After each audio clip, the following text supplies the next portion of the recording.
Welcome to our channel. Today we how to install 1Password on Windows and import from browser step by step clearly.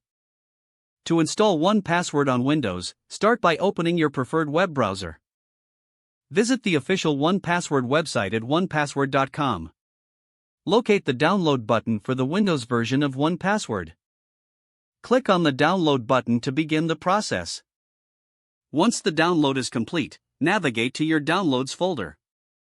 Double-click the 1Password installer file to start the installation.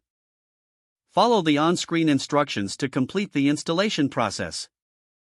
After installation, open 1Password from your desktop or Start menu. If you already have an account, click on the Sign In option. Enter your email address and master password to access your vault. If you are a new user, select Get Started to create a new account. Once logged in, you will see the main dashboard of 1Password. Now, let's proceed to import your saved passwords from your browser. Open the browser where your passwords are currently stored. Navigate to the Settings or Options menu, usually found in the top right corner. Look for the Passwords or Autofill section. In this section, find the option to export your passwords. Choose a format for export, commonly a CSV file. Save the CSV file to an easily accessible location on your computer. Return to the 1Password application.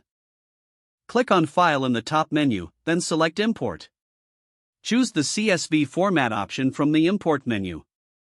Locate the CSV file you previously saved and select it. Follow the prompts to complete the import process. Once the import is finished, review your passwords to ensure everything transferred correctly. You're now ready to securely manage your passwords with 1Password on Windows.